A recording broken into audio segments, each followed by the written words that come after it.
انا بصراحه هقول لكم على حاجه حصلت معايا انا شخصيا ولازم اقولها لكم، من الامانه ان انا اقولها. يعني انا الحمد لله طول عمري صريح، بتكلم بكل صراحه، فمش هاجي في دي مجامله لاصدقائي واصحابي، ومش هتكلم على ده.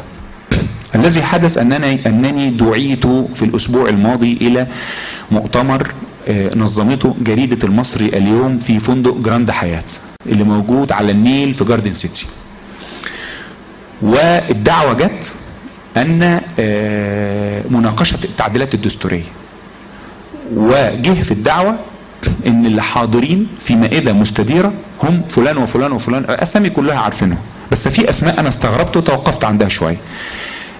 طبعا استاذنا الكبير الدكتور حسام عيسى، الدكتور نور فرحات، الدكتوره ليلى تكله، مستشاره تهاني الجبالي كانت رئيسه الجلسه، انتوا عارفينها اللي هي مستشاره في المحكمه الدستوريه، منى ذو الفقار عارفينها؟ منى ذو الفقار اللي هي كانت مع سوزان مبارك على طول،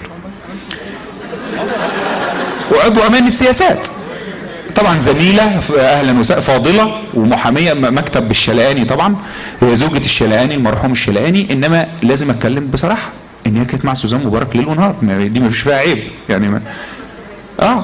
كويس.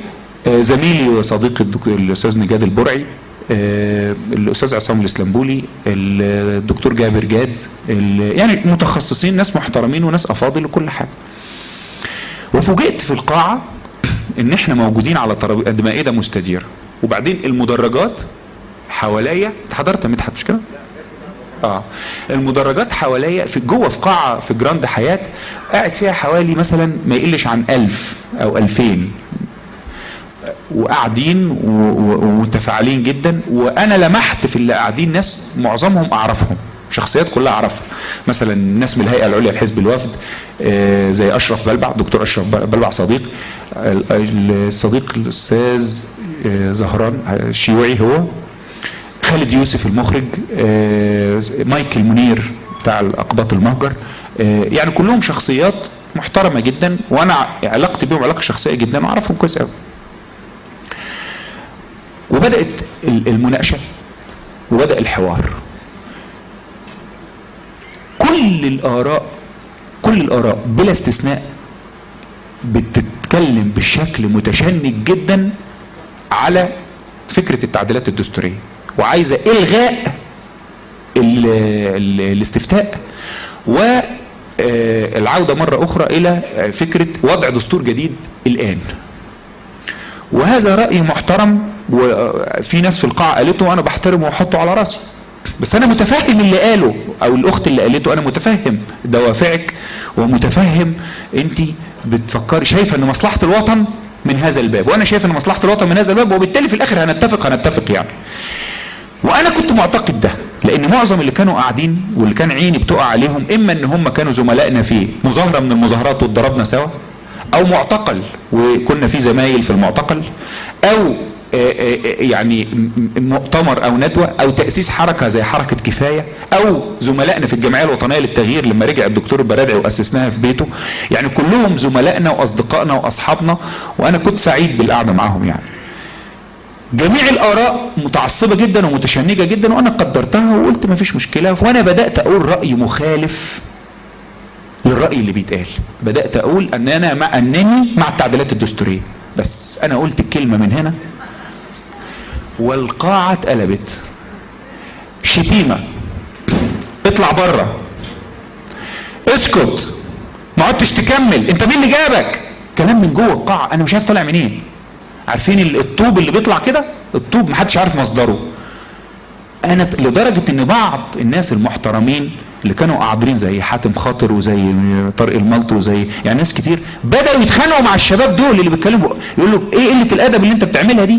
ايه ده؟ انت مش سيبه يكمل رايه. يعني الناس اللي قاعدين دول كلهم يا جماعه هم الناس اللي انا قضيت حياتي معاهم دفاعا عن الحلم الديمقراطي. ازاي اقول رايي من غير ما اتقهر، وازاي اقول رايي من غير ما يتخذ ضدي اي اجراء، وازاي اقول رايي من غير ما اعتقل. وكلنا كنا بنحلم باليوم اللي نقعد فيه كل واحد يقول رايه. يا اخي ده ربنا سبحانه وتعالى كفل حريه الراي للكافرين به. يعني اللي بيكفر بربنا من حقه يكفر. هقول لكم على حاجه بقى، انتوا مش واخدين بالكم، انتوا مش بتقرا القران كل يوم وبتقرا الراي الاخر، وقالت اليهود يد الله مغلوله، مش كده؟ واورده، ولكن في رد، غلت ايديهم ولعنوا بما قالوا. ان العزير بن الله المسيح ابن وصف الرسول صلى الله عليه وسلم بانه مجنون، مش ده كله موجود في القران؟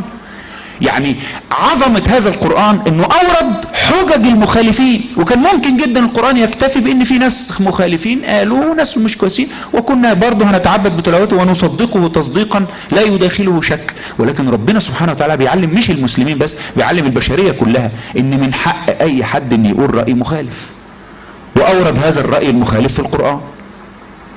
انا فوجئت بهذا الهجوم الغير مبرر لدرجة ان انا اتصدمت وانا مش متخيل ايه اللي بيحصل ده.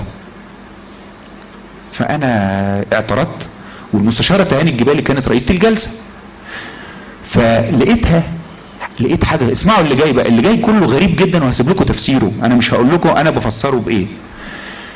لقيتها بتقول خلاص طالما انت شايف كده، وكانت متوترة جدا يعني، نصوت نعمل تصويت. قلت لها تصويت؟ تصويت ايه؟ بصيت في جدول الاعمال وبصيت في الدعوه، اصل الدعوه اللي جاي مفيش فيه تصويت. يعني احنا مش رايحين مجلس شعب ولا مجلس نيابي ولا بتاع عشان ناخد تصويت، ولا احنا بورد مثلا في جمعيه اهليه او في لا، احنا مش تصويت، احنا ناس قاعدين زي القاعه دي، ناس بتتكلم. ينفع اخد منكم تصويت على تعديلات قانون المرور بره في الشارع مثلا؟ يعني ما ينفعش. فقلت له مفيش تصويت. فمجدي الجلاد قال لا، ما هي القاعه مجهزه لعمل التصويت. ده احنا جايين في قاعه مجهزه لعمل تصويت. فقلت له امال مين طيب يا مجدي اللي حاضر؟ قال لا، الشعب المصري كله ممثل، احنا عندنا هنا 10 محافظات ممثلين. ولقيت واحد مننا بيقول انا محافظه كذا ومحافظه كذا. قلت لا، في حاجه مش مظبوطه بتحصل، انا مش مصدق اللي بيحصل ده. وفي وسط الكلام قال الحاضرين 5000 واحد 5000 هم حوالي 2000، وكلهم جايين، انا ما اعرفش مين اللي دعاهم وجايين ازاي. وبداوا فعلا اجراءات تصويت اللي هو طلع في المصري اليوم 90.4%.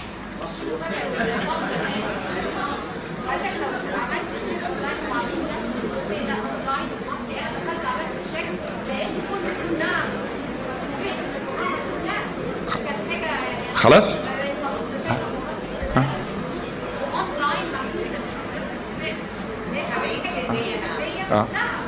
وبالتالي انا لقيت نفسي موجود في ورطه وزحليقه، او بيقول عليه ايه، ما اعرفش بيقول ايه اللي حصل ده كوم، واللي جاي كوم تاني. انا قررت امشي واسيب المؤتمر. فانا وانا ماشي، هو ده الكلام اللي احنا عايزين نتكلم فيه يا جماعه.